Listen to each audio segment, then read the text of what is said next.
What's going on, wrestling family? Welcome back to the channel. It is time to talk about Crown Jewel. Now, before we get into this, if you haven't already, go ahead and hit that subscribe button and the bell next to it. If you have already, I appreciate each and every one of you guys. Thank you guys so much for your support. Now, I'm going to do this a little bit unorthodox. I want to just start off with something positive and talk about the thing that I was super excited about and I was ecstatic about. If you guys follow my community tab, you already saw it over there. But my girl, Kairi Sane, is back, baby. Yeah, you know what I'm saying? I was super excited. It was one of the best things that I felt happened at the PLE for me. And most people may not understand that, but if you followed this channel for a long time, you guys know that I am a huge fan of Kairi Sane. I've even made videos where I was like begging, vying, hoping that she came back to WWE, and I thought it would never happen because she made the comments that she made about working in WWE, how much of a problem it was, how much she didn't like working under the regime of Vince McMahon, which is no surprise to anyone. So it is what it is. Everybody says the same thing about Vince, so it has to be true. But at the end of the day, she showed up today during a match between Io Sky and Bianca Belair. And when she first came out, I was like, that gotta be Dakota Kai, but she's not ready for action, right? She's still injured. And I took a second look and was like, oh, that's crazy. Kairi Sane came out wearing the Power Ranger Time Force Red Ranger outfit. And I was just super psyched about that. Now, the match itself was pretty good. I liked their match at Backlash a lot better between Io Sky and Bianca Belair, but this match was pretty good. I'm not mad at it at all. But if you didn't know what happened with Kairi Sane, eventually Io Sky accidentally hits Bayley, and at the end of the match, when Io Sky retains the championship, Kairi Sane comes into the ring and hugs her, and Bayley is on the outside of the ring with all this jealousy oozing through her veins. She looked confused, she looked shocked, she looked a little upset, like, what is going on? Why is she back? Why are they so cool with each other? And for me, it's adding a little bit more layers to the Damage Control storyline and make things a lot more interesting, because I predicted that Damage Control would have a triple threat match between Dakota Kai, Io Sky, and Bayley at WrestleMania, and adding an extra component to the story makes the story go a little bit longer to stretch out to WrestleMania, and I cannot wait to see how it plays out. And it's going to be interesting to see the dynamic between Io Sky and Bayley and involving Kairi Sane, especially when Bayley keeps randomly sneaking in talking about I should get an opportunity at the belt, like that person that's like, hey, you know what's funny? You should let me borrow $5. But I'm just playing. You should let me borrow $5. But I'm just playing. But at some point, you just like, you know what? This person really wants this, okay? I got to really take this seriously. But at the end of the day, I really believe that Kairi Sane is going to turn on Io Sky at one point or another. She's going to kind of, infiltrate, her trust, because they used to be in a team together, and probably turn on there, and then eventually they'll have a match together, and maybe them having a match against each other for that title will spark up some jealousy in Bayley, and then and cause some other things, and we'll talk about that in the future. But the one thing that was a letdown was people's response to Kairi Sane being there. It was kind of like when Mia Yim came back, but I completely understand, because most people probably don't even remember, let alone know who Kairi Sane is. For most of us who watched NXT during the Black and Gold era, we know exactly who she is, and most of us can agree we didn't care too much about what they did with her in the main roster with the Kabuki Warriors and the, what are they called, the Sky Pirates or something like that, Geniuses of the Sky or whatever. We weren't a big fan of that, but we all did love Kairi Sane at the end of the day because of her contributions to the NXT Black and Gold brand. So it's going to be very interesting to see how this play out. And as I said, I was excited about this. But the next thing we want to talk about is the opening match between Drew McIntyre and Seth freaking Rollins. Now, what was interesting about this match is two things. For one, it was the first match of the show.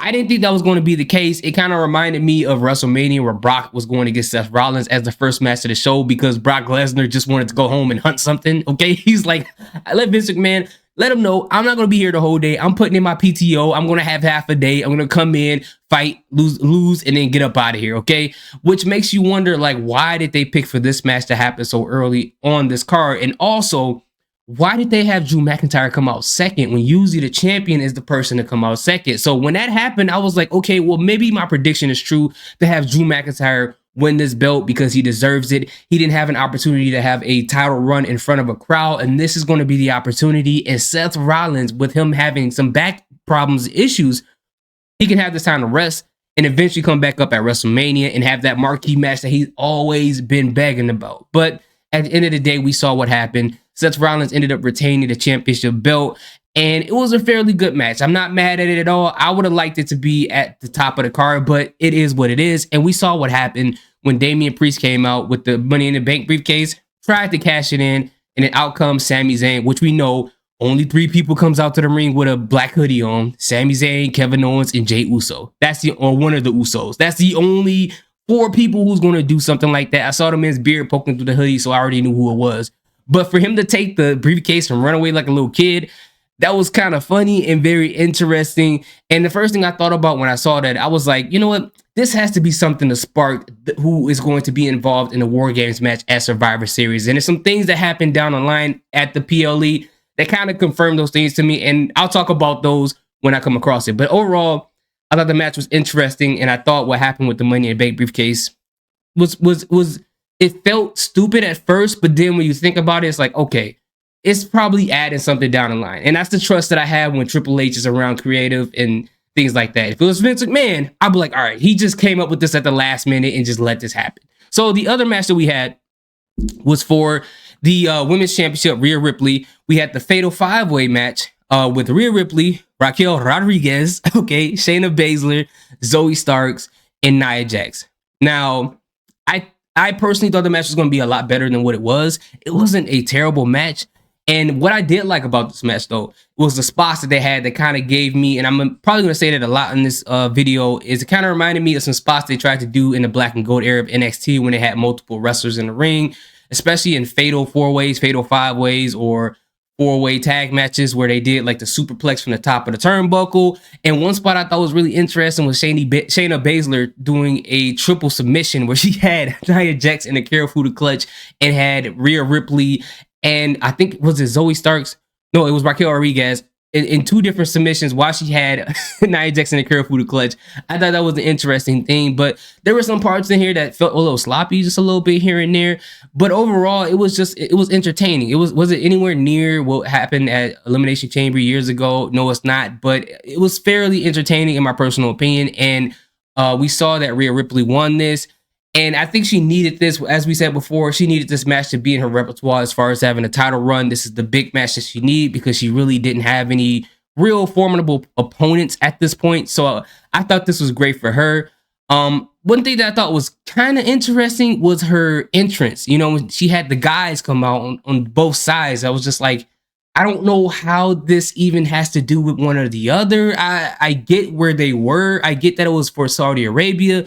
But it didn't add anything to it. We could have had it without it. No disrespect to the guys who came out, but it was just like, why? But at the end of the day, fairly good match. It just makes you interested to know who is going to be her next opponent. I thought that they were going to have to do some weird thing where a tie would happen where she would have somebody in a submission move and Shayna Baszler would, and then Rhea Ripley would get it first as far as the tap out, and that would make their match start at Survivor Series, but it seems like that didn't happen, so I don't know what's going to happen next as far as her next opponent at Survivor Series, if there is one, because she technically just defended her title, so she got a whole nother 30 days till she has to do it again. So at the end of the day, pretty decent match, okay? So let's talk about the next match with John Cena and Solo Sikoa. After we saw John Cena cook Solo Sikoa, and when that happened, one of the first things I said, I was like, maybe that is a sign that John Cena is going to lose this match. And that pretty much is what happened. And in my personal opinion, I thought it was a fairly decent match. It was a lot better than his match against Austin Theory, but I felt like the match dragged out a little bit too long. They could have took like 2 or 3 minutes off of it, but I guess it running that long gave John Cena a definitive loss for Solo Sikoa, with Solo Sikoa having that under his belt was pretty cool. You know, the guy was pretty much shanking the guy with his thumb, like trying to kill that man and trying to crush his esophagus, and then end up talking to his thumb at the end of the match, like, hey man, what you doing today? Oh, I'm going to Chick-fil-A. What you want to order? Like, they basically was having a conversation at the end of the match. This was great for Solo Sikoa, but I think this was a finite thing for John Cena. I think it's time to hang up the jorts at this point. I think that pretty much showed it.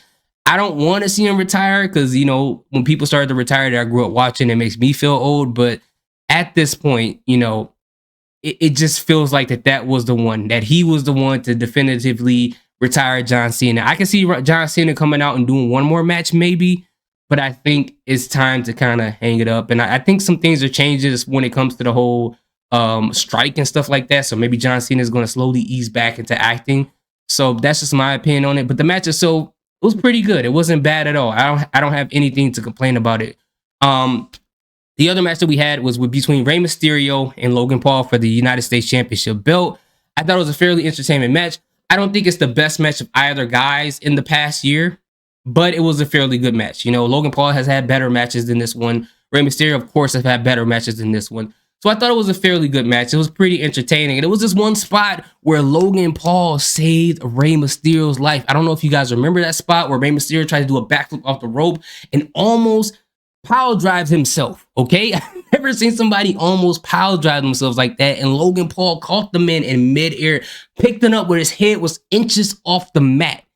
I was like, dude, this guy almost broke his neck. So salute to Logan Paul for doing that and saving this man's life. But at the end of the day, we had to see the shenanigans happen. He was given brass knuckles by one of his co-hosts from his Impulsive podcast, and he didn't get it off at the first time, but then Santos Escobar came in, picked it up. And what was weird about that is that he picked it up to help Rey Mysterio, but he left it at the edge of the apron in space to where Logan Paul can pick up the brass knuckles as he ran away and chased after Logan Paul's co-host, which is really strange. Which I feel like that at some point we're going to find out he did that on purpose, because I don't think Santos could be that ignorant, okay, to leave the brass knuckles next to the person who brought him out in the first place to allow Rey Mysterio to lose that match. So that's going to cause some interesting storyline between the both of those. Maybe I'm thinking too deep into it, but it's Triple H who's over creative. So sometimes, yeah, you got to give that man his credit. But at the end of the day, Logan Paul won the championship belt, as we knew he was going to do. It's going to be interesting to see how long his reign is going to be. But what Logan Paul has contributed to WWE at this point is nothing short of amazing, especially as someone who's a content creator, you know, Logan Paul being that. And I'm not saying that I like him as a person. I don't really know him that well, but I see what he's doing. And WWE obviously knows what type of crowd that he can garner to watch it. You know, for them to be able to allow him to do that, for him to advertise his prime on there, to be able to have a podcast and allow wrestlers to come on there. So as far as the business aspect of it, I think it's all working out pretty well in the favor of WWE and Logan Paul at the same time. Now, him driving in a Logan mobile, whatever you want to call that, from the desert over to WWE, I thought it was cool. Kids probably would like it a lot more, but for me, I was just like, all right, it kind of just reminded me of Triple H when, you know, when he came down driving the car. But at the end of the day, the match was pretty decent. Really good, actually. I thought it was pretty good. We had some good spots. Some spots we saw some botches here and there. Remember, we saw Logan Paul flip over the rope, and I thought he was going to bust his knee. And I liked the commentary because they tried to cover it up and said, oh, you know, he lost his fall, so then the clothesline wasn't strong enough. And they did a good job on that. But overall, I thought the match was pretty good. We have the match between Damian Priest and Cody Rhodes, the match of the Crossroads, Super Saiyan Pastor versus Devil's Voice. And I thought it was a good match. I thought it was a fairly good match. Nothing to like go home about, you know, nothing to go crazy about. But I thought it was a good match. JD McDonough came out and tried to help out and got his muffin rocked as soon as he walked into the ring to help Damian Priest. And obviously that just wasn't enough. Finn Balor came out. I was wondering the whole night, like, hey, what is Finn Balor doing? What is Dominic Mysterio doing? And that's what they were doing. They came in to try to interfere and try to help out Damian Priest. To no avail, Damian Priest lost the match. And I'm sure that's going to be an issue that's going to come up on Monday Night Raw coming up this week. So I thought it was a fairly decent match. And the final match on the card, and I don't think I missed anything, did I? Let me just look. Yeah, the final match on the card was the one that everybody, I'm not going to say everybody was waiting for this match, but LA Knight versus Roman Reigns. And this match, it just was rinse and repeat. And I'm not complaining like I'm shocked. I knew this was going to be the case. And here's the thing with me. I know people had comments about what I said about WrestleMania's comments on whether Roman Reigns should, his reign should end at this point. My thing is, someone could be right about the entire premise of what they're saying, okay? But the finer details of what they're saying could be wrong. Like, for instance, we can all agree that people shouldn't hurt babies, right? But if someone says, hey, no one should hurt babies, everybody agrees with that. Everybody agrees with that. But if someone says, hey, you shouldn't hurt babies because it's not entertaining, then you'll be like, what? No. I agree with not hurting babies, but the entertaining part makes no sense. So with WrestleMania, I agree with the fact that Roman Reigns, and they had some good points, that Roman Reigns' reign needs to end.